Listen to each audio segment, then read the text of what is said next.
Blake Lively is doing everything in her power to, as she puts it, keep documents from falling into the wrong hands. But one major issue the court has pointed out is that while Lively claims the subpoenas will reveal who was involved in the alleged smear campaign against her, the problem is that this so-called smear campaign didn't even begin until August 2024. So why does she need access to communications from 2022 and 2023? It's no secret that a Hollywood power couple like Blake Lively and Ryan Reynolds would have some skeletons in their closet, but it turns out they might be worse than anyone expected.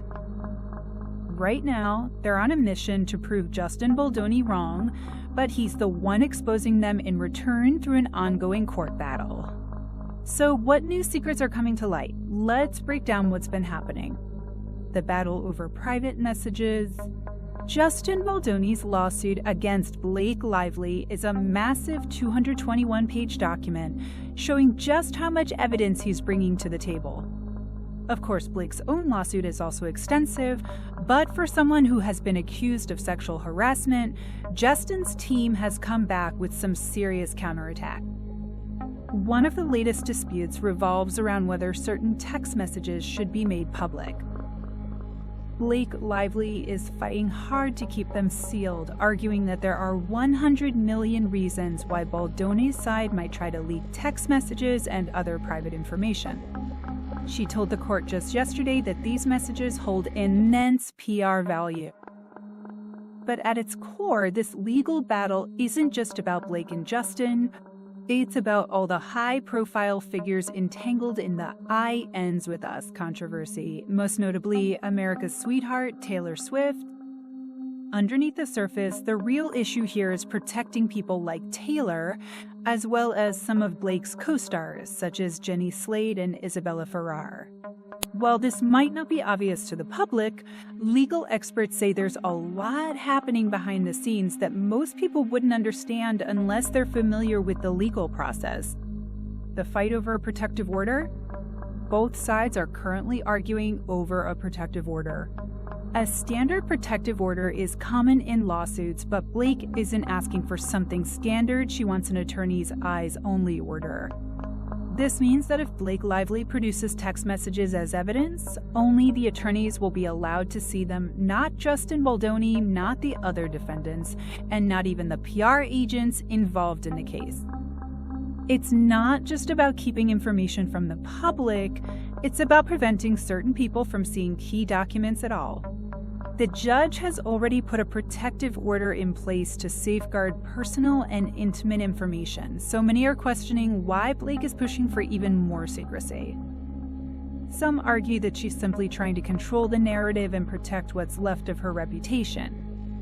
This comes after the judge already denied Blake's request to access Justin's text messages, emails, and calls spanning over 2 years.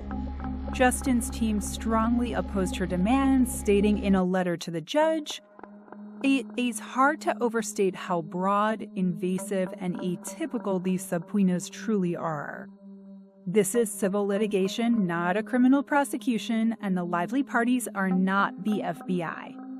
They argued that the subpoenas seek not only complete call and text records over several years regardless of the sender, recipient, or subject matter, but also real-time location data, web browsing history, and more. Even after a meeting between the parties, where Blake Lively agreed to narrow down the scope of the subpoenas, Justin's team still believed they were excessive. The judge ultimately sided with Baldoni's team, ruling that the subpoenas were overly intrusive and disproportionate to the needs of the case. The judge also pointed out that Blake had not explained how she planned to filter out irrelevant personal information, such as calls to doctors, psychologists, apologists, or personal acquaintances. The privacy debate. Baldoni's team further argued that even if someone doesn't have privacy protections under the Fourth Amendment, which protects against unlawful searches and seizures, they still have privacy rights under state and federal laws. The judge agreed, emphasizing that Baldoni and his associates have a legitimate privacy interest in their communications with people who are not involved in the case. Additionally, since Blake Lively herself admitted that the alleged smear campaign didn't start until August 2024, why is she requesting phone logs from 2022 and 2023? The judge found no reasonable basis for such a broad request. Claims of retaliation and media manipulation.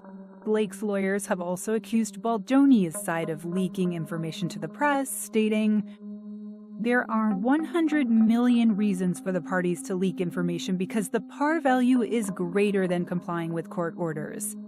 They even claim that the case involves trade secrets, including marketing plans, business strategies, and client lists from PR agencies. They also argued that revealing certain information could expose specific security measures that Blake Lively and Ryan Reynolds have taken to protect themselves and their family. However, Justin Baldoni's attorney, Brian Friedman, fired back, stating that Blake's team simply wants a separate set of rules for themselves and their celebrity friends. He argued, "It feels like what the other side is asking for is that because there's a celebrity involved, because there are powerful people in the industry, they should be treated differently, as if a different set of laws applies to them." He also called it offensive that anyone would suggest his team would violate a protective order, emphasizing that Justin has every right to defend himself. The judge's perspective: Judge Lyman, who is overseeing the case, acknowledged that both sides have accused each other of leaking confidential information, making it difficult to trace the source. However, he made it clear that justice must remain transparent. Since this case has gained significant public attention, the judge stated, "There is a presumption of public access in federal courthouses. This suggests that much of the information will eventually become public, whether through motions for summary judgment or at trial." Allegations of media manipulation.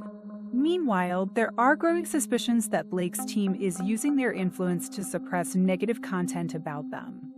Jay Flair, a content creator who once interviewed Blake, recently spoke about this on Popcorn Planet, saying, "The fact that they're starting to manipulate Wikipedia pages and tweak little details about my interview shows that we need to be extra diligent."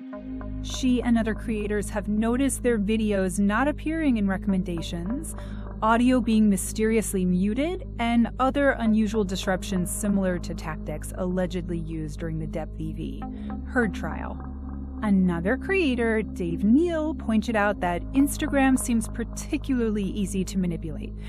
He recalled that during the Depp v. Heard trial, simply mentioning their names in a video would result in instant demonetization. He also mentioned that journalists are now trying to shame YouTubers for covering this case as if they're only in it for the money. However, most of these content creators have been making videos for years, long before this controversy erupted. We didn't just jump on this story because it makes money. We were already covering it, and then it took off. The audience is invested, and we're doing the work. Final thoughts. As this legal battle continues, it's clear that both sides are playing a high-stakes game not just in court, but in the court of public opinion.